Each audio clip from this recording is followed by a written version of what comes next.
Praise the Lord. Hallelujah. கர்த்தர் நல்லவர். ஆமென். எத்தனை பேர் சந்தோஷமா இருக்கிறீங்க இந்த மாலை பொழுதுல? பக்கத்தில் திரும்பி பார்த்து சொல்லுங்க, கர்த்தர் நல்லவர். ஹல்லேலூயா. நம்ம தமிழ் கலாச்சாரத்தில் ஒரு நாளைக்கு எத்தனை வேளை சாப்பிட்றோம்? 3 வேளை சாப்பிட்றோம். மலேசியாவினுடைய கலாச்சாரத்தில் எத்தனை வேளை சாப்பிடுவாங்க தெரியுமா? குறைஞ்சது 6 வேளை. குறைஞ்சது 6 வேளை. நாங்கள் ஒரு வேளை காலையில் சாப்பிடும்போது எத்தனை பரோட்டா சாப்பிடுவோன்னே? காலையில் பரோட்டா சாப்பிடும்போது டிஃபன் எத்தனை பரோட்டா சாப்பிடுவோம்? நல்லா சாப்பிடக்கூடியவங்க தம்பி எத்தனை சாப்பிடுவீங்க? பசங்களோடு சேர்ந்தால் ஒரு 3 சாப்பிடுவோம், 4 சாப்பிடுவோம் இல்லையா? பெரியவங்க கொஞ்சம் ஒரு 2. இட்லி போட்டால் எத்தனை போகும்? 3 4. அதுவும் மல்லிகைப்பூ மாதிரி இருந்தால் அது போயிட்டே இருக்கும். அவங்க அப்படி இல்லை, ஒரு பரோட்டா வாங்கி 1.5 மணி நேரம் கதை பேசி சாப்பிடுவாங்க. நம்ம அப்படி கிடையாது. நம்ம வந்தோமா, சாப்பிட்டோமா, போனோமா, இவ்வளோதான். காலையில் ஒரு சாப்பாடு, மத்தியானம் ஒரு சாப்பாடு, ராத்திரி ஒரு சாப்பாடு, நம்ம கதை முடிச்சு. ஆனால் அவங்க 6 வேளை சாப்பிடுவாங்க. சில நேரத்தில் விடிய காலம் 3 மணிக்கும் சாப்பிடுவான். அப்படியான ஆட்கள் தான் அவங்க. நான் எதுக்கு அதை சொல்ல வந்தேன்னா, நம்ம எவ்வளோ சாப்பிட்றோம், எவ்வளோ குடிக்கிறோம், எவ்வளோ சந்தோஷப்படுறோம், அதே மாதிரி நீங்கள் கர்த்தர் நல்லவர்ன்ற அந்த மாத்திரையை 24 மணி நேரம் நீங்கள் சொல்லிக்கிட்டே இருந்தால், 24 மணி நேரம் சாப்பிட்றது போலவே நீங்கள் ஃபீல் பண்ணி சொல்லிக்கிட்டே இருந்தால் உங்கள் நோயெல்லாம் உங்கள் சரீரத்தை விட்டு விலகிடும். இந்த கர்த்தர் நல்லவருங்கிற வார்த்தையில் நான் அனுபவப்பட்டிருக்கிறேன். ஒரு குழந்தை 2 காலும் திரும்பி பறந்தது. 2 குழந்தை பறக்கும்போது 2 காலும் திரும்பி பறந்த இடத்துல இங்கே சபைக்கு கொண்டு வந்தார்கள். அப்போ அந்த தாயாருக்கு ஒரே அழுகை.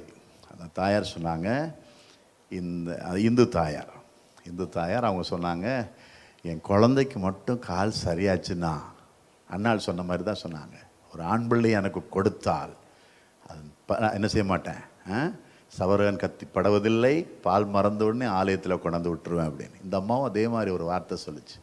காலு மட்டும் 2 நேராக திரும்பி என் பிள்ளை சுகமாகிட்டான்னு வைங்களேன், குடும்பத்தோடு இயேசுவுக்கு சொந்தமாயிருவேன். இதை தவிர நமக்கு என்ன சான்ஸ் வேணும்? அல்லேலூயா. ஒரு அல்லேலூயா சொல்லுங்களேன், ஒரு அல்லேலூயா சொல்லுங்களேன். ஒன்றுமே இல்லை. நானும் என் மனைவியும் கையை கோர்த்துக்கிட்டு, இயேசு நல்லவர், இயேசு வல்லவர், என்றென்றும் மாறாதவர், அவர் என்றென்றும் மாறாதவர். இயேசு நல்லவர், இயேசு வல்லவர், என்றென்றும் மாறாதவர், அவர் என்றென்றும் மாறாதவர். குருடரின் கண்களை திறப்பவர், அவர் நல்லவர் நல்லவரே.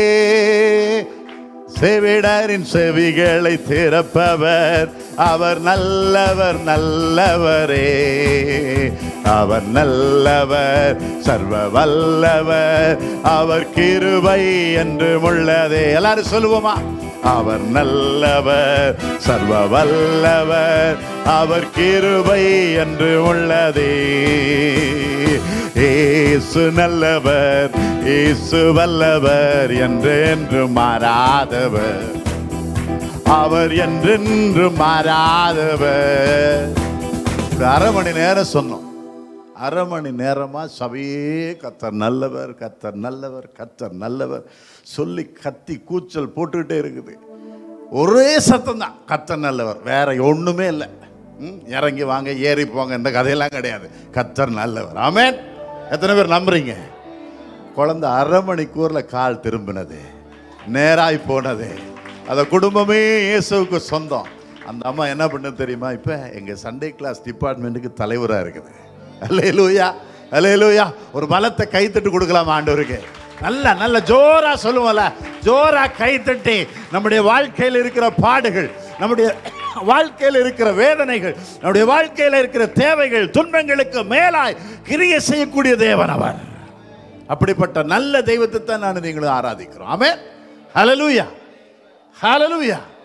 இந்த நல்ல மாலை பொழுதில் மறுபடியுமாக உங்களோடு கூட இருக்கிறதுல மகிழ்ச்சி.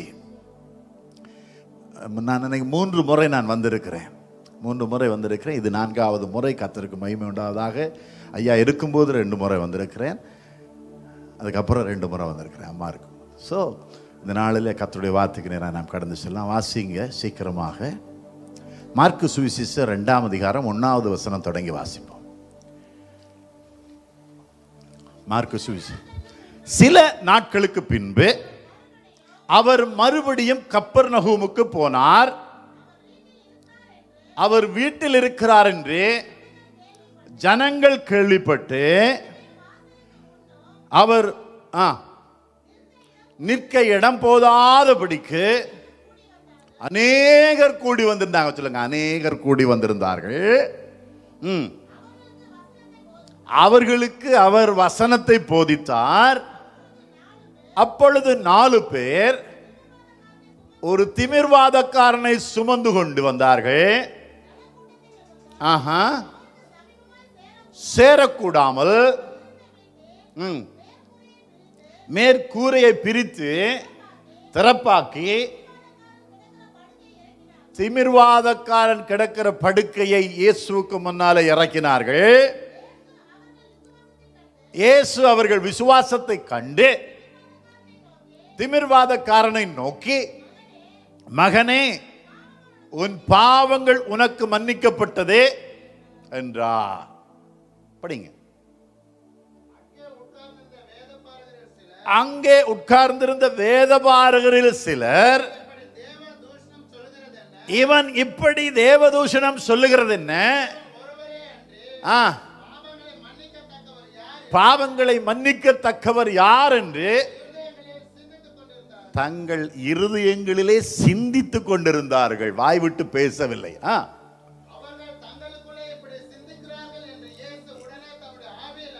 என்னத்துல அறிஞ்சார் சொல்லுங்க? ஆவியிலே அறிந்து. என்ன?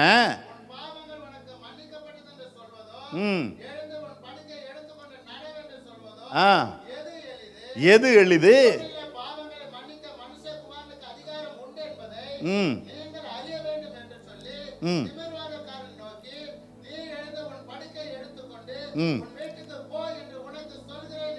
ஆமென். அவன் படுக்கையை எடுத்துக்கொண்டு வீட்டுக்கு போனான். ஹல்லேலூயா, ஹல்லேலூயா.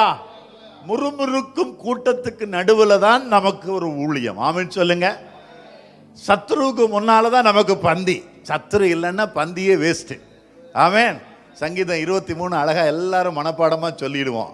ஆனால் ஊழியம் அல்லது விசுவாச வாழ்க்கை என்பது சாதாரணமானது அல்ல. ஒரு முறுமுறுக்கிற கூட்டம் இருக்கணும் இல்லையா? நம்மளை பரியாசம் பண்ற கூட்டம் இருக்கணும். எலியாவுக்கு பின்னாடி அத்தனை வருஷமா எலிசா சேவை செய்து எலியாவுக்கு நடக்க போறதை அறிந்திருந்தும் அந்த தீர்க்கதரிசிகளின் கூட்டம் பாருங்க, தெருவா நின்று பரியாசம் பண்றான். அதே போல சங்கீதக்காரனுக்கு அழகா சொல்றாரு 23ல, சத்துருக்களுக்கு முன்பாக ஒரு பந்தி. அந்த பந்தி தேவ பிள்ளைக்கு தான். ஆமென் சொல்லுங்க. அந்த தேவ பிள்ளைக்கு கொடுக்கப்பட்ட பந்தியின் நடுவில் சத்துருவும் இருக்கிறான் பார்த்துக்கிட்டு. யோபுவுக்கு தேவன் சகல விதமான சம்பத்தையும் கொடுத்திருந்தாரு. யார் பார்த்துக்கிட்டு உட்கார்ந்துருக்கிறான்? சாத்தான். அவன் இல்லைன்னா யோபு வாழ்க்கையில் டேஸ்டே இல்லை, டபுள் போர்ஷனே இல்லை. புரியுதா உங்களுக்கு நான் சொல்றது? ஆமென். யோபு ரெட்டத்தனையாய் ஆசீர்வதிக்கப்பட்டான். காரணமே சாத்தான். நம்ம போராட்டங்களை கண்டு இன்றைக்கு இருக்கிற கிறிஸ்தவ சமுதாயத்தின் நிலை என்ன? இந்த ஆஃப்டர் கோவிட்-19 இன்னைக்கு நிறைய ஜனங்கள் பார்த்தீங்கன்னா தேவனை தேடுகிறதுல ரொம்ப சோர்ந்து போயிட்டாங்க. எப்படி சோர்ந்து போயிட்டாங்கன்னா, இந்த வாரம் பார்த்தா இனி அடுத்த மாதம் தான் பார்க்க முடியும். ஆனால் இந்தியாவில் கொஞ்சம் பரவாயில்ல, நீங்கள்லாம் ஆசீர்வதிக்கப்பட்டவர்கள். எங்கள் நாட்டில எல்லாம் ஞாயிற்றுக்கிழமை தவிர இப்படி ஒரு 10 பேரை பார்க்க முடியாது.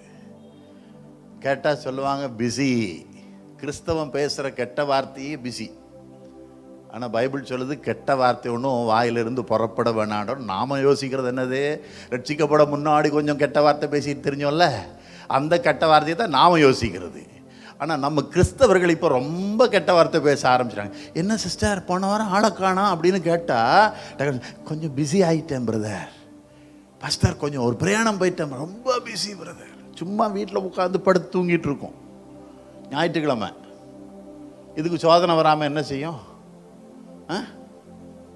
சொல்லுங்க பார்ப்போம்.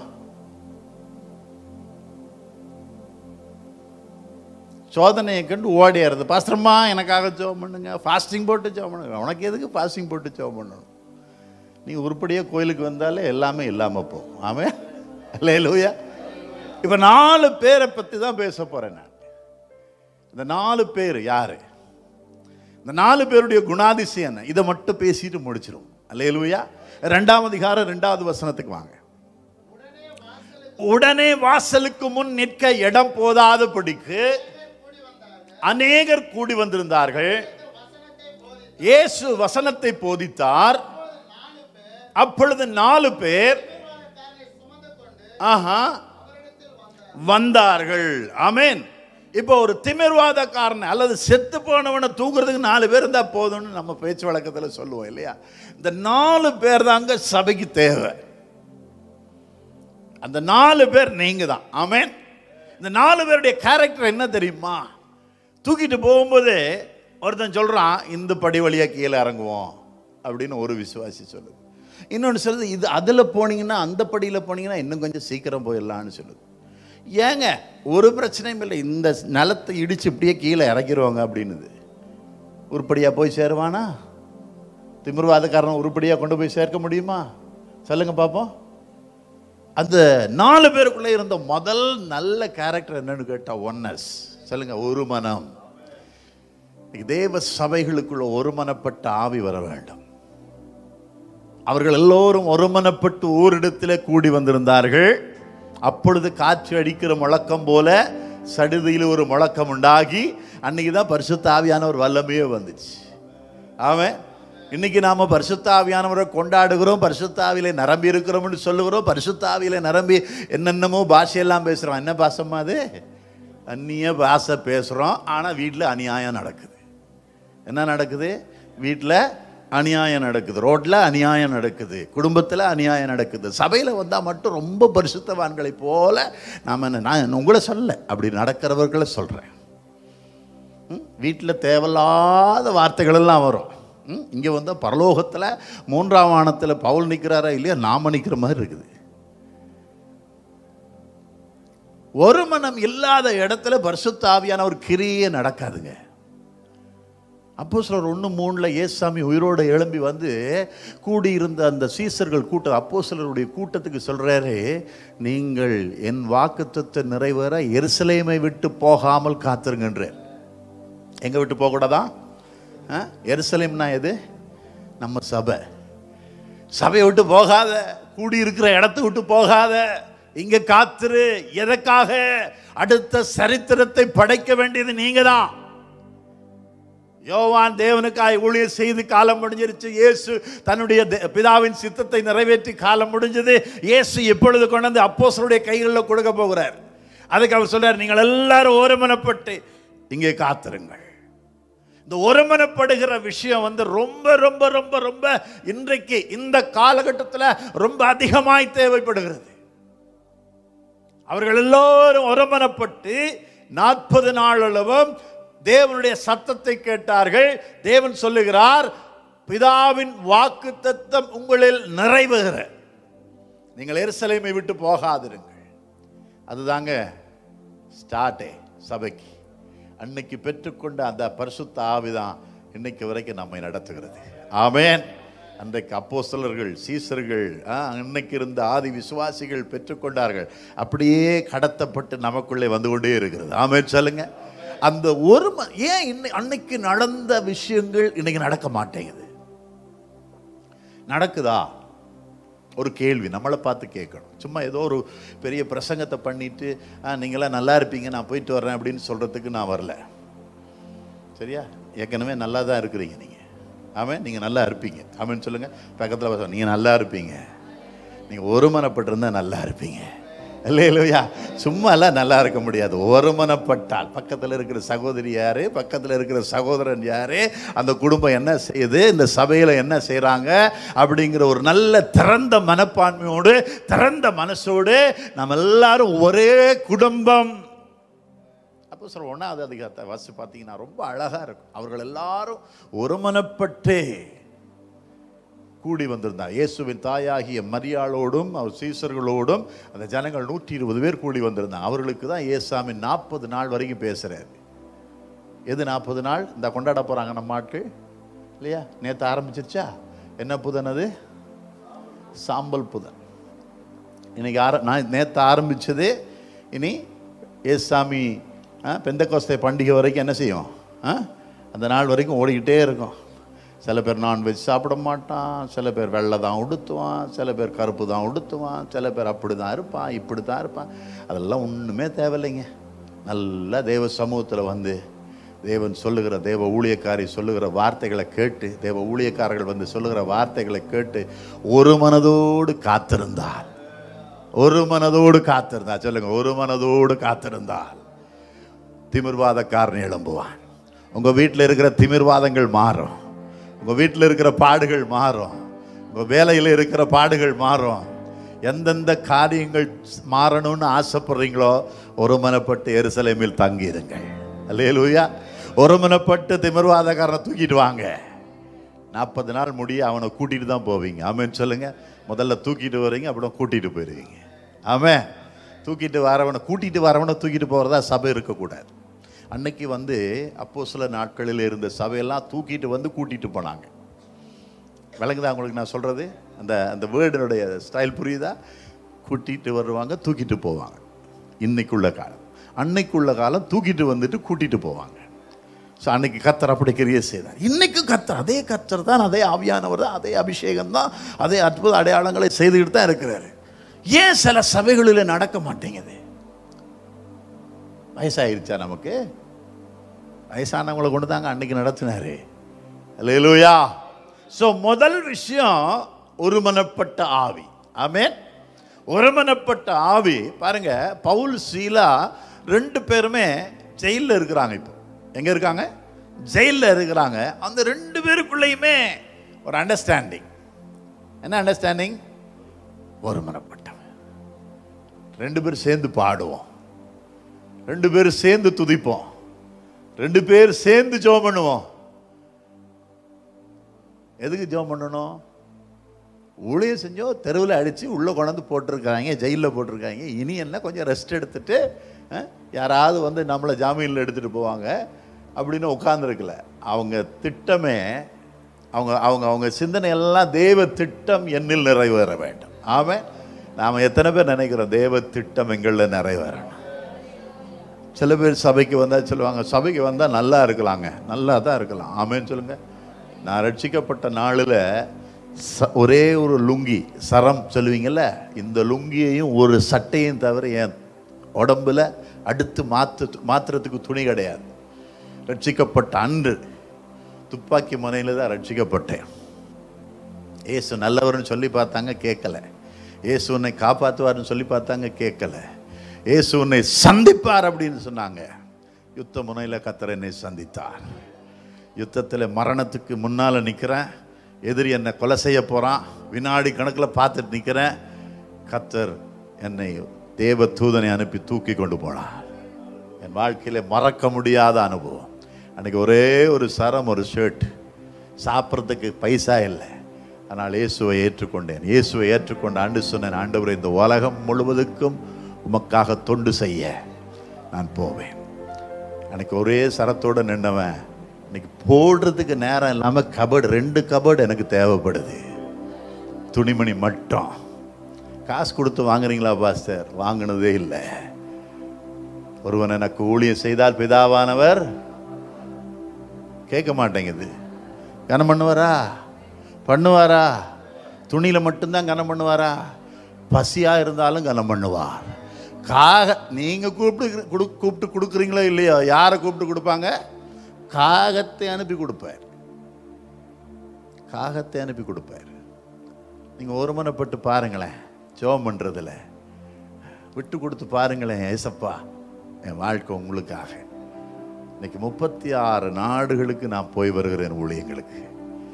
6 பாஸ்போர்ட் முடிஞ்சிருச்சு. 6 பாஸ்போர்ட் முடிஞ்சிருச்சு. 15 வருஷத்துக்குள்ளே 6 பாஸ்போர்ட் முடிச்சிருக்கிறேன். என்னோட இமிக்ரேஷனில், ஸ்ரீலங்காவில் இமிக்ரேஷனில் கேட்பாங்க, என்னையா ஒரு வாரத்துக்கு முன்னாடி தான் இந்த நாட்டில் இருந்து வந்தீங்க, இப்போ திரும்பி போகிறீங்க? நான் வந்து எல்லா பேசஞ்சர்ஸும் போகிற வழியில் போகிறவன் இல்லை. நான் ஒரு விஐபி வேன்னு இருக்கும் பாருங்கள். ஏர்போர்ட்டில் வந்து விஐபிகளுக்குன்னு சொல்லி ஒரு வழி இருக்கும். மதகுருமாருக்கு, விஐபிஸுக்கு அப்படின்னு ஒரு வழி இருக்குது. அந்த வழியில் நான் வரும்போது, சார் நீங்கள் என்ன சார் ஒரே ட்ராவல் பண்ணிகிட்டே இருக்கிறீங்க? உசுரை கொடுத்த சாமிக்கு வாழ்க்கையை கொடுக்குறேன்யா.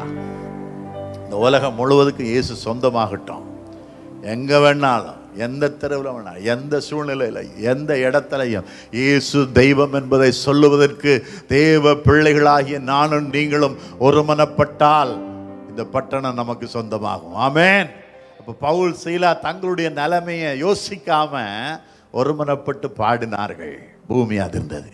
ஒருமனப்பட்டு ஜபித்தார்கள். அஸ்திபாரங்கள் அசைந்தது, கதவுகள் திறந்தது, கட்டுக்கள் அறுக்கப்பட்டது. காரணம் ஒருமனம்.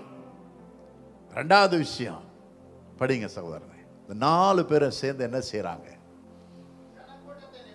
ஜனக்கூட்டத்தின் நிமித்தம் அவருக்கு சமீபமாய் சேரக்கூடாமல் போதும். அப்படி அது என்ன என்ன என்ன காரியம்? அது வந்து பார்க்குறாங்க, கூட்டமாக இருக்குது, உள்ளே வரவே முடியல. சரி பரவாயில்ல, நாளைக்கு ஏசாமி இருப்பார் தானே. ஆனால் வசனம் அப்படி சொல்லலை. அவர் மறுபடியும் கப்பர்நகூமுக்கு போனார். அப்படின்னா ஏற்கனவே எப்பயோ ஒரு நாள் வந்திருக்கிறார் அப்படிங்கிறது அர்த்தம். அப்போ நாளைக்கு இருப்பாரா இல்லையாங்கிறது தெரியாது. இன்னைக்குத்தான் திமிர்வாதக்காரனுக்கு பாவம் மன்னிப்பு. ஆமென் சொல்லுங்க. இதை நீங்கள் மிஸ் பண்ணீங்கன்னு வைங்களேன், இன்னும் அவன் 10 வருஷமா என்னமோ தெரியாது. அந்த கேள்வி நீங்க தான் பதில் சொல்லி ஆகணும். உங்களை கொண்டு ஒரு திமிர்வாதக்காரனை கர்த்தர் எழுப்ப நினைத்தார். உங்க குடும்பத்திலேயே சில திமிர்வாதங்கள் இருக்கும், வணங்கா கழுத்துள்ளதுகள் இருக்கும். இதெல்லாம் தேவன் எழுப்ப நினைக்கணும்னா அவர் விரும்புகிற நேரத்தில் நீ கொண்டு வரணும். ஆமென். கொண்டு வந்து பார்த்துட்டு ஐயையோ படி வழியே மேலே போக முடியலையே அப்படின்ட்டு நம்ம என்ன செஞ்சிடக்கூடாது. கீழே இறங்கி போய் 2 சாயா வாங்கி குடிச்சிட்டு 4 பேர் திமிர்வாதக்காரனை ரோட்லேயே உட்கார வச்சுட்டு நாளைக்கு வரேன் ஜாமி அப்படின்ட்டு போயிடக்கூடாது. ஏசாமி நாளைக்கு வரமாட்டார். அவனுடைய ரட்சிப்பினால் இன்னைக்கு, அவனுடைய விடுதலையினால் இன்னைக்கு. இதுதான் நேரம், இதுதான் நேரம். சகைய வீட்டுக்கு ரட்சிப்பு இன்னைக்கு தான். அவன் நாளைக்கு இல்லை. சந்தர்ப்பத்தை விட்டுறக்கூடாது. விடாமுயற்சி எடுத்தார்கள். ஆமென். ரெண்டாவது விஷயம் விடாமுயற்சி. 4 பேர் சேர்ந்து தான் தீர்மானம் பண்ணுறோம். எப்போ நம்ம வளருவோம் தெரியுமா? 4 பேர் சேர்ந்து நல்ல தீர்மானம் எடுக்கும்போது. தானியேலும் அவன் நண்பர்களும் நல்ல தீர்மானம் எடுத்தார்கள். விடாமுயற்சியிலே அவர்களுக்குள்ளே இருந்த அபிஷேகத்தோட நல்ல தீர்மானத்தை எடுத்ததுனால, விடாமுயற்சி பண்ணினதுனால தேசத்தையே ஒருவனாய் நின்று சுவிசேஷமயமாக்கிட்டான். அந்த ராஜாவை திருவி விட்டா போதும், ராஜா தூங்கவே முடியல. இந்த 4 பேருடைய ஒருமனதுனால ராஜாவே தூங்கலை, விடாமுயற்சினால ராஜாவே தூங்கலை. சரி ட்ரை பண்ணி தான் பார்ப்போமே 10 நாள் வரைக்கும். ஒரு விடாமுயற்சி. ஆமென் சொல்லுங்க. 10 நாள் வரைக்கும் தான் ட்ரை. அதுக்கப்புறம் நீங்கள் உங்கள் இஷ்டம் போல் நல்ல நான்வெஜ் கொடுங்க, உங்கள் இஷ்டம் போல் என்ன வேணாலும் கொடுங்க, வைனை கொடுங்க, அதை கொடுங்க, இதை கொடுங்க. 10 நாள் வரைக்கும் கீரையும் பருப்பும் தானிய வகைகளும் தண்ணீரும் மட்டும் முடிஞ்ச செஞ்சு பாருங்க. அதுக்கப்புறம் நீங்க நினைக்கிறபடியே செய்யுங்க. ஒரு முயற்சி, கிறிஸ்துவுக்குள்ள ஒரு முயற்சி, பரிசுத்த ஆவியில நிரம்பி ஒரு முயற்சி, நல்ல தீர்மானம். அதனால தானியேலும் அவன் நண்பர்களுக்கு காப்பாற்றப்பட்டது மட்டுமல்ல, அந்த தேசமே ராஜா கையெழுத்து போட்டான். தானியேலின் தெய்வத்தை தவிர வேற தெய்வத்தை சொல்லுங்களேன். நம்ம தேசத்துல வருமா வராதா? வருமா வராதா? வருமா வராதா? ஏங்க ஒரு மாதிரி பாக்குறீங்க? வருமா வராதா? இந்த பெண்கள் தான் பயங்கரமான சவுண்டு பாட்டியான் சென்னையிலன்னு கேள்விப்பட்டேன் நான். ஒரு ஆமேன் சத்தமா சொல்லக்கூடாதா? அல்லேலூயா. வரும், கண்டிப்பா வரும். அப்பவே வந்து டிக்டாக்குகள், ஃபேஸ்புக், கத்திரிக்காய் அது இதெல்லாம் பார்த்தா என்னென்னமோல சாதிச்சுட்டு போகிறான். எதுக்கெல்லாம் சாதனை படைக்கிறாங்க. நம்ம கர்த்தர் தந்த ஆவி நமக்கு இருக்கும் பொழுது நம்ம சாதனை படைக்க முடியுமா முடியாதா? சொல்லுங்க. பக்கத்தில் வந்து சாதிப்போம், இல்லைன்னா செத்துருவோம். அப்புறம் எதுக்கு இருந்து சோத்துக்கும் சாம்பாருக்கும் வேலை? சாதிக்கணும், இல்லைன்னா செத்து போயிடணும். ஒரே பிரியாணி சாதனை. எங்கே போனாலும் மட்டன் துண்டா போடியா, துண்டா சாப்பிட்டு குண்டாகி சீக்கிரம் வெடிச்சு சாப்பிடும். எதுக்கு? சாப்பிடு. சாப்பிட்றது தப்பே இல்லை, நல்லா சாப்பிடுங்க, நல்லா சாப்பிடுங்க, என்ஜாய் பண்ணி சாப்பிடுங்க, அதெல்லாம் தப்பே இல்லை. சாதிக்கிறதுலையும் நம்ம சாப்பிட்ற மாதிரியே இருக்கணும். அல்லேலூயா. சாப்பாட்டில் மட்டும் சாதனை பண்ணக்கூடாது.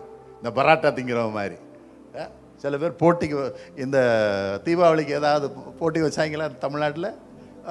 பொங்கலுக்கு வைப்பாங்க. அங்கே மலேசியாவில் தீபாவளி டைமில் போட்டி வச்சாங்க. ஒருத்தர் 50 பராட்டா சாப்பிட்டா 50 வெள்ளி ஃப்ரீயாக கொடுப்பாங்க. 50 வெள்ளின்னா உங்கள் காசுக்கு 800 ரூபா தான். அதுக்கு போய் 50 பராட்டா சாப்பிட்டு சாதனை படைச்சிருக்கான். நல்ல விஷயம், சேலஞ்ச் பண்ணி செஞ்சுருக்கிறான் சாதனை. இதை நம்ம கிறிஸ்துவுக்குள்ளே செய்யணும். ஆமேன்னு சொல்லுங்க. இந்த திமிர்வாதக்காரனை கொண்டு வந்து 4 பேரும் பயங்கரமான விடாமுயற்சி உள்ளவர்கள். சாதிக்கணும். இன்னைக்கு எப்படியாவது இன்னைக்கு அவனை கொண்டு போய் இயேசுவுக்கு முன்னால வைக்கணும். இயேசு இன்னைக்கு எழுப்புவார். ஆமேன். அந்த பிடிவாதமும் அந்த விடாமுயற்சி அவர்களை விடவே இல்லை. பிரிச்சாங்க, ஏறினாங்க, இறக்கினாங்க உள்ள. ஏசாமி ஒரே ஒரு விஷயத்தை தான் சொல்றாரு, உங்கள் விசுவாசத்தின் நிமித்தம். ஆமென். அவர்களுடைய விசுவாசத்தை அவர் கண்டு. திமிர்வாதக்காரன் ஆண்டவரே இறங்குங்கலாம் அழலை. அவன் படுத்த படுக்கையில் கிடக்குறான். அவனுக்காக நீங்கள் 4 பேர் அழுதா போதும், நீங்கள் 4 பேர் முயற்சி செய்தால் போதும், நீங்கள் 4 பேர் ஒருமனப்பட்டா போதும், 4 பேருக்குள்ள ஒரே சிந்தை வந்தால் போதும். அதான் கிறிஸ்து இயேசுவில் இருந்த சிந்தையே உங்களிலும் இருக்க கடவுள். இன்னைக்கு நிறைய விசுவாசிக்கு சிந்தையே கிடையாது. அப்புறம் எங்கே கிறிஸ்துவின் சிந்தை வர்றது? சிந்தையே கிடையாது. நம்மளையெல்லாம் ஆண்டவர் ஏன் தெரியுமா இந்த கோவிட்-19 போகாமல் தப்ப வச்சிருக்கிறாரு? சொல்லுங்க பார்ப்போம். ஏன்னு? இன்னும் கொஞ்சம் சம்பாரிச்சு 2 வீடு வாங்கி அழகாக ஒரு கல்யாணம் பண்ணி 4 பிள்ளைய பெற்று ஒரு நல்ல பழைய கார்லாம் வேணாம், எப்போ புதுசாலாம் கண்டுபிடிக்கிறாங்க, அதில் ஒரு கார் வாங்கி அதுக்காக வச்சிருக்காரு. என்னம்மா எதுக்கு வச்சிருக்கிறாரு ஏசாமி நம்மளை? இல்லை நம்ம செஞ்ச புண்ணியமா? இல்லை நம்ம காணிக்க அதிகமாக போட்டிருக்கிறோமா? தசமபாகமாக போட்டிருக்கிறோமா? அதுதான் போடுறதே இல்லையா. இப்போ சில பேர் கிளம்பியிருக்கிறான், தசமபாகத்தை உன் கோயிலுக்கு கொடுக்காத, எங்கே வேணாலும் கொடு. நான் இதெல்லாம் பேசுகிறதில்ல, ஏதோ வருது ஃப்ளோவில், ஆவியில் வருது. நீங்கள் நல்ல ஜனங்கள். ஆமேன்னு சொல்லுங்க. ஆமேன். சிலது இருக்குது பாருங்க, கொடுக்கவே கொடுக்காது. ஆனால் சாவுக்கு வந்து அடக்க ஆராதனைக்கு வந்து அம்மா ஐயா மண்ணு போடும். எப்படி? கொஞ்சம் கவனமாக இருக்கணும். இந்த கடைசி காலத்தில் நிறைய கள்ள. இப்போ கோயம்புத்தூரில் ஒரு பாஸ்டர் என்ன மீட்டிங்கு கேட்டிருக்காரு. யாரோ ஒரு பாஸ்டர் என்னை இன்ட்ரடியூஸ் பண்ணியிருக்கிறாரு. அவர் கேட்டிருக்கிறாரு, தயவு செய்து அந்த ஐயாவினுடைய வீடியோஸ் இருந்தால் அனுப்புங்க, அவருடைய முதல் பிரசங்கத்தை நான் பார்க்கணும், பார்க்காம உள்ளே எடுக்கவே மாட்டேன்ட்டு. Very good. அப்படி தான் இருக்கணும். இப்போ அம்மாவை நாங்கள் அறிஞ்சிருக்கிறதுனால, ஐயா இருக்கும்போதே வந்து அறிஞ்சிருக்கிறதுனால எடுத்த உடனே வாங்க பாஸ்டர். ஏன்? அம்மாவும் நல்லா தெரியுது, ஐயாவுக்கு தெரிஞ்சுது, அம்மா என்னை பார்த்துருக்குறாங்க, 2-3 பிரசங்கம் கேட்டாங்க, அதனால தெரியுது, வர்றோம். நான் சொன்னால் கூட யாரையும் எடுத்துக்கிறாங்க. அது அறிமுகம். இந்த மாதிரி இன்னைக்கு நிறைய காரியங்கள் துருபதேசங்கள் நடக்கிறதுனால சபையில் வந்து அப்படியே அந்த தேவ சிந்தை, கிறிஸ்துவின் சிந்தை மழுங்கடிக்கப்பட்டு நமக்குள்ள அது இல்லாமையே போயிட்டுருக்குது. இல்லாமையே போயிட்டுருக்குது. விளங்குதா உங்களுக்கு நான் சொல்கிறது? அந்த விடாமுயற்சி இல்லை, கிறிஸ்துவுக்குள்ள ஒரு நல்ல தீர்மானம் இல்லை. எஸ்தரை போல நல்ல தீர்மானம் உள்ள மக்களாக மாறணும். ஆமென் சொல்லுங்க.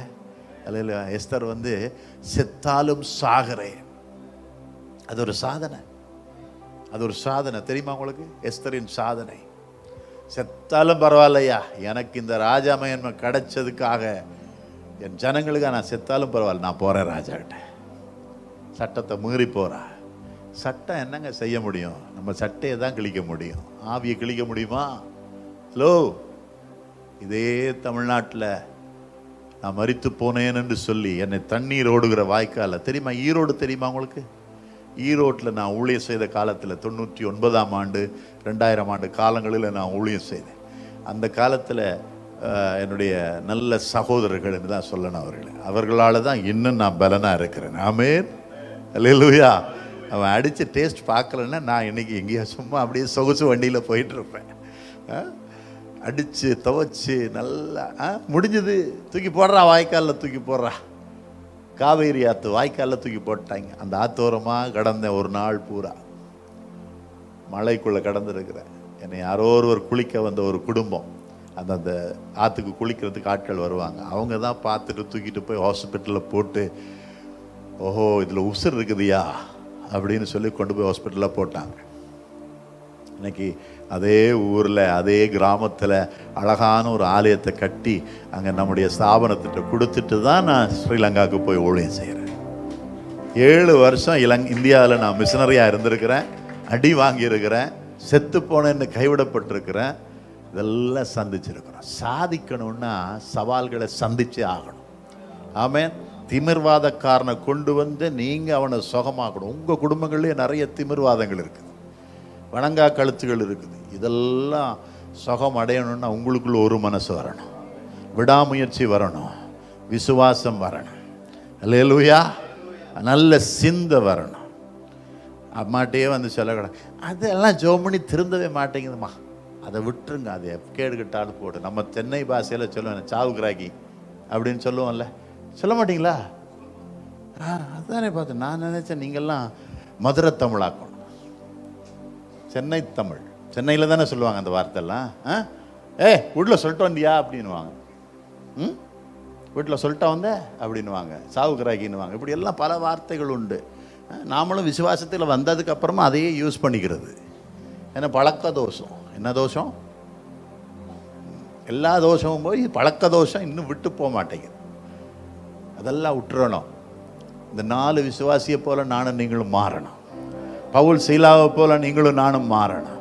அப்போஸ்தலர் 12ஆம் அதிகாரத்தில் சிறைச்சாலையில் பேதுரு இருக்கும் பொழுது ஊக்கமாய் ஒரு மனப்பட்டு ஜெபித்த விசுவாசிகளை போல நம்ம மாறணும். நாளைக்கு அம்மா சொல்லியிருக்கிறாங்க, ஒரே சகோதரிகள் ஜெபம் நடக்கும். இதில் எப்படி வரணும் தெரியுமா? அம்மாவுக்கு வேற வேலை இல்லை, அம்மாவுக்கு வேற வேலை. நீங்கள் நல்லவங்க சகோதரிகள், ஆமென். நாளைக்கு ஒரு பெரிய இந்த வருஷத்தில் ஒரு பெரிய எழுப்புதலின் சத்தத்தை இந்த சபை கேட்க போகுது. அது யார் கையில் தெரியுமா? உங்கள் கையில் தான் இருக்குது. சகோதரிகள் வந்து சாயங்காலம் எழுப்புதலுக்காக உட்காந்து ஜெபம் பண்ணி பாருங்களேன். இந்த சபையில் ஒரு ஆராதனை, 2 ஆராதனையாமா, 2 ஆராதனை, 3வது ஆராதனையாமா, இடங்கொள்ளாமல் போகும் வரைக்கும். ஆமேன்னு சொல்லுங்க. விசுவாசிக்கிறவங்க மட்டும் ஒரு ஆமேன்னு சொல்லுங்க. 3வது ஆராதனையும் நிரம்பி இடங்கொள்ளாமல் போகும் வரைக்கும். காற்று அடிக்க ஆரம்பிக்கணும்னா நீங்கள் ஒருமனப்பட்டால் போதும், விட்டு கொடுத்தால் போதும், சிந்தை மாறினால் போதும். அப்படியே சிந்தையில் ஆவியானவர் இறங்கி வருவார். எங்களை மறந்து ஜெபிக்க வைப்பார், எங்களை மறந்து பாட வைப்பார். எங்கள் வலிகள் வேதனைகள் எல்லாம் மாற அவர் பாட வைப்பார். காவல்காரனே வந்து கேட்பான், அம்மா இந்த ரெட்சிப்புன்னு சொல்கிறீங்களேம்மா, அது எந்த கடையில் விற்குதுன்னு கேட்க மாட்டான். அதுன்னா என்ன, அதுக்கு என்ன செய்யணும்? பவுலை கேட்டாங்களா இல்லையா? கேட்டாங்க தானே. பவுல் சீலாவை பார்த்து கேட்குறாங்க, என்னையா ஆண்டவமாரே நான் ரட்சிக்கப்படுகிறதுக்கு என்ன செய்யணும்? நம்ம ஊர் போலீஸ்காரன் என்ன கேட்பான் நம்மளை பார்த்து? யோ தள்ளு இல்லையா அப்படின்னுவான். நம்மளை கண்ட ஒரு பயம் வரணுங்க. நம்மளை கண்ட ஒரு கர்த்தருடைய பிள்ளைகள், கர்த்தருடைய புள்ள மேலே கையை வச்சா என்ன நடக்கும்னு தெரியணும். ஆமென். எனக்கு தெரிய நாகர்கோயிலில் நான் ஒரு நாள் ஊழியம் செய்து கொண்டு இருக்கும் பொழுது, முடிக்க போகிறேன், ஒரு ஊழியக்காரனை அடித்து அவருடைய மனைவியினுடைய சேலையை பிடித்து இழுத்து, அந்த சேலை, தப்பாக நினைக்காதீங்க சகோதரிகள், சேலை கலண்டு வந்துருச்சு. மேலே இருந்த அந்த செஷன் கலண்டு வந்து இதோ இடுப்பில் மட்டும் சேலை சொருவப்பட்டிருக்குது. அந்த அம்மா இழுத்து பிடிச்சிக்கிட்டு நிற்குது. அந்த ஊழியக்காரன் துபாயிலிருந்து தன் வேலையை ரிசைன் பண்ணிட்டு வந்து தன் தேசத்துக்காக ஊழியம் செய்ய வந்தவன். இன்ஜினியர், ஊழியக்காரனாக இருக்கிறான். வேலையும் விட்டு இந்தியாவுக்காக வாழ வேண்டும். இந்தியாவில் தான் என்னுடைய மரணம் வந்தால் வரணும்.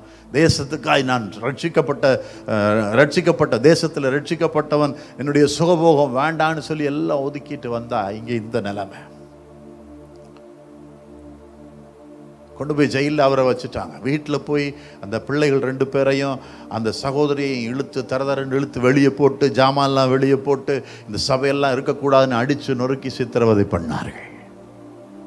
சில வருஷங்களுக்கு முன்னால அவருக்கு கையை உடைச்சு அவரை பேண்டேஜ் போட்டபடி, கட்டு போட்டபடி அப்படியே கொண்டு வந்து வீட்டில் விட்டாங்க ஜெயிலிருந்து.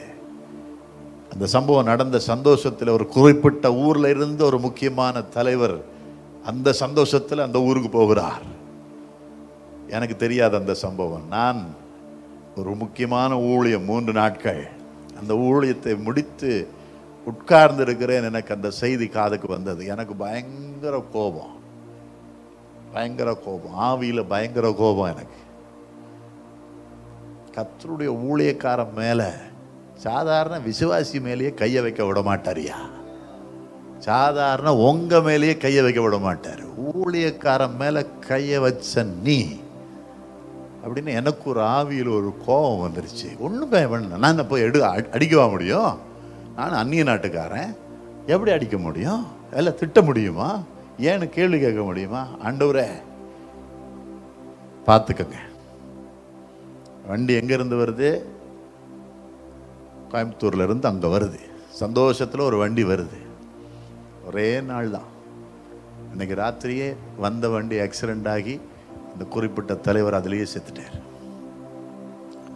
ஊழியக்காரன் மேல கைய வச்சா, சபை மேல கைய வச்சா என்ன நடக்கும்ன்றது தேசத்துக்கு தெரியணும். அவனு சொல்லவா, உங்களை போல வைராக்கியமானவங்க யாருமே கிடையாது. பிடிச்சுக்கோங்க ஜெபத்துல. ஆண்டவரே, எங்க தேசத்தை ஆட்டி படைக்கிற பலவான்கள் எங்களுக்கு தெரியும். இந்த சைலண்ட் கில்லர்னு சொல்லுவாங்க தெரியுமா? அது மாதிரி நாங்கெல்லாம் சரியான சைலண்ட் கில்லர்ஸ். நம்முடைய முட்டி தேயுதுன்னா நம்ம அதுதாங்க சைலண்ட் கில்லிங் மெடிசின். நீங்கள் உங்கள் முட்டியை தேக்க தேக்க தேக்க தேக்க கண்ணை கலங்க வைக்க இந்த தேசத்தின் அதிபதிகள் ஆடுவார்கள். நான் சவாலாக சொல்லிட்டு போகிறேன். இந்த வருஷத்தில் உங்கள் சபை மூலமாக ஒரு அப்போஸ்தல நடவடிக்கைகளை நீங்கள் பார்க்கணுமா? பிள்ளைகளே, சகோதரிகளே, தாய்மாரே, சகோதரர்களே, ஒரு அப்போஸ்தல நடவடிக்கைகளை நாட்களை நீங்கள் திரும்ப பார்க்கணுமா? உங்களுக்கு வயசாயிருச்சு, ஐயோ எங்களால் முடியாது, பாஸ்டர்மா மட்டும்தான் இருக்கிறாங்க. நோ, உங்களை கொண்டு தான் செய்ய போகிறேன். உன்னை கொண்டு தான் செய்வேன். சபையை உன்னை கொண்டு தான் செய்வேன். நீ முட்டியை தேய்ச்சி பாரு. தலைவர்கள் நடுங்குவார்கள், அதிகாரிகள் நடுங்குவார்கள். இல்லைன்னா இந்த ஊழியம் எதுக்குங்க? நம்ம சொல்லுங்க. சும்மா 4 பாட்டு பாடிட்டு நானும் கிறிஸ்தவன் தானு குரோசை போட்டு போகிறதுக்கா? என்ன வாழ்க்கை போங்க, என்ன வாழ்க்கை? எதுக்கு நீ வாழ்ற? வாய் இந்த வாழ்க்கை இன்னைக்கு இருந்தா, அன்னைக்கு 95ஆம் ஆண்டில் நான் செத்துருக்கணும், செத்து புல்லாக போயிருக்கணும். இன்னைக்கு புல்லும் இருந்திருக்காது. அதில் எத்தனை டெட் பாடியை தாட்டிருப்பாங்களோ தெரியாது. ஆனால் இன்னைக்கு ஏசாமி உயிரோடு வச்சிருக்கிறாருன்னா, இனி எப்போ செத்தாலும் நமக்கு என்னங்க? என்ன கவலை? எனக்கு என்ன கவலை? சொல்லுங்க பாப்போம். கர்த்தர் நம்மோடு இருக்கிறார். அவர் உன் பக்கத்தில் இருப்பார், உன் முன்னால் இருப்பார். உன் சத்துருக்களுக்கு முன்னால நீ சாப்பிட ஆரம்பி, சாப்பிட ஆரம்பி மகளே, சகோதரனே. உன் குடும்பத்திற்காய், உன் ஜனங்களுக்காய், உன் தேசத்திற்காய், உன் பட்டணத்துக்காய் அழ ஆரம்பி. ஆரம்பிக்கும் பொழுதுதான் அசைவு தெரியும். ஆரம்பிக்கும் பொழுதுதான் அசைவு தெரியும். ஆரம்பிக்கும் பொழுதுதான் கதவுகள் திறக்கிறது தெரியும். ஆரம்பிக்கும் பொழுதுதான் உன்னுடைய மாற்றங்கள் தெரியும். இந்த வருஷத்துல கர்த்தர் எனக்கு கொடுத்த ஒரே ஒரு வார்த்தை, அப்போஸ்தல யுகத்துல சபைகளை தூண்டி விட்டுட்டு வா. அப்போஸ்தல நடவடிக்கைகளை சொல்லி தூண்டி விட்டுட்டு வா சபையை. எங்க போனாலும். இந்த வருஷத்துல இது 2வது நாட்டுக்கு வந்துட்டேன். போன மாதம் மலேசியாவில் இருந்தேன். இந்த மாதம் இந்தியாவில் இருக்கிறேன். அடுத்த மாதம் நான் ஃப்ரான்ஸுக்கு போகிறேன். இந்த வருஷம் முழுக்க 18 நாடுகளில் ப்ரோக்ராம் பண்ணியிருக்கிறாங்க. 18 நாடுகளில். இந்த தேசங்களுக்கு எல்லாம் இதுதான் சத்தம். கர்த்தருடைய அப்போஸ்தல சத்தத்தை சபைகளில் சொல்லி தேசங்களை உயிர்ப்பிக்கும்படியாய். இன்னைக்கு நிறைய பேர் சோர்ந்து போய் சர்வீஸும் இல்லை, ஒன்றும் இல்லை, ஃபாஸ்டிங் இல்லை, பிஸி லைஃப், பணம் தேடுறது, மறுபடி வீடு கட்டுறது, இதுதான் கிறிஸ்தவனுக்கே இதுதான் வாழ்க்கையாக இருக்குது. இப்போது சபையில் ஆளை காண கிடைக்குதில்ல. அதனால் தூண்டி விட்டுட்டு வா, கொளுத்தி போட்டு வா, அது பத்தி எரியும் திரும்ப. ஆமென். பத்தி எரியணும், பத்தி எரியணும். ஒருமனப்படுவோம். விசுவாசிப்போம், விடாமுயற்சி செய்வோம், ஐக்கியப்படுவோம். கர்த்தர் திமிர்வாதக்காரர்களை எழுப்புவார்கள். அல்லேலூயா. நாம் யாவரும் கண்களை மூடி தேவ சமூகத்தில் எழும்பி நிற்கலாம். அல்லேலூயா. என்ன வந்தாலும் நம்புவேன் என் நேச மீட்பரை. யார் கைவிட்டாலும் பின் செல்வேன் எனது இயேசுவை. அகல ஆள உயரமாய் எவ்வளவு அன்பு வைத்தார். என்ன துன்பங்கள் வந்தாலும் இயேசு நம்மை கைவிட மாட்டார். என்ன துன்பங்கள் வந்தாலும் இயேசு நம்மை கைவிட மாட்டார். காக்கும் வல்ல மீட்பர் உண்டு எனக்கு, உண்டு எனக்கு, உண்டு எனக்கு. காக்கும் வல்ல மீட்பர் உண்டு எனக்கு. காத்திடுவார் என்றுமே, காத்திடுவார் என்றுமே. ஐயம் இருந்ததோர் காலத்தில் ஆவி குறைவாழ்த்தால் எல்லாரும் சொல்லுவோமா? மீட்பருதீர பலத்தால் சத்துருவை வென்றே. என் பயம் யாவும் நீங்கிற்று, இயேசு கை தூக்கினார். முற்றும் என் உள்ளம் மாறிற்று, இயேசு என்னை காக்க வல்லோ. முற்றும் என் உள்ளம் மாறிற்று, இயேசு என்னை காக்க வல்லோ. முற்றும் என் உள்ளம் மாறிற்று, இயேசு என்னை காக்க வல்லோ. கைகளை தட்டி ஆண்டவருக்கு நன்றி சொல்லலாம். நல்ல மாலை பொழுதுல ஒருமனப்பட்டவர்களாய், விடாமுயற்சி உள்ளவர்களாய், ஒரு தரிசனத்தோடு அன்பு தாயாரோடு இணைந்து சபையே நீங்கள் ஜெபிக்க ஆரம்பிக்கும் பொழுது, இதுவரைக்கும் ஜெபித்தோம் பாஸ்டர், இதுவரைக்கும் உபவாசித்தோம், இதுவரைக்கும் நாங்கள் கூட்டங்களை நடத்தினோம், அதெல்லாம் கடந்து போனது. ஆனால் இனி வரப்போகிற நாட்களில் நீயும் உன் ஜனங்களும் ஒரு அப்போஸ்தல யுகத்தை காண வேண்டும். சபையிலே பெரிய அதிர்வை காண வேண்டும், ஒரு எழுப்புதலை காண வேண்டும். எங்க குடும்பங்களிலே எழுப்புதல், சபையிலே எழுப்புதல், வேலை இடங்களிலே ஒரு கிறிஸ்தவ வேலை செஞ்சா எழுப்புதல், எழுப்புதல், ஒரு பெரிய இரைச்சலின் சத்தம் கேட்பதாக. சபை பற்றி எரியட்டும் ஆண்டவரே. ஒரு விடுதலை ஊழியங்கள் நடக்கட்டும் ஆண்டவரே. ஆண்டவரே, நூற்றுக்கணக்காய் ஜனங்கள் தாரை தாரையாய் கொண்டு வரப்படுவார்களாக. சபை பெருகட்டும், ஆராதனைகள் டைமுக்கு டைம் மாறிக்கொண்டே இருக்கட்டும், பிஸியா போகட்டும் சபை, குடும்பங்கள் பிஸியா மாறட்டும் கிறிஸ்துவுக்காக, வாலிப பிள்ளைகள் கிறிஸ்துவுக்காய் பிஸியாய் மாறட்டும், தங்கள் வாழ்நாட்கள் எல்லாம் கிறிஸ்துவுக்காய் பலிபீடத்தில் வைக்கட்டும். சபையை ஆசீர்வதிக்கிறோம். ஒரு அப்போஸ்தல எழுப்புதல் உண்டாவதாக இயேசுவின் நாமத்தினாலே. உடைய கரங்களில் அம்மாவை ஒப்புக் கொடுக்கிறேன். ஆசீர்வதிங்க உடன் வேலையாட்களை, உடன் ஊழியர்களை, தலைவர்களை, ஆண்டவரே சபையில் இருக்கிற எல்லா ஊழியர் டிபார்ட்மெண்ட் பொறுப்பாளர்களையும் ஒப்பு கொடுத்து ஆசீர்வதிக்கிறோம் ஆண்டவரே. ஒரு தரிசனத்தின் கண்கள் உண்டாகட்டும் இயேசுவின் நாமத்தில். ஆமென். ஆமென்.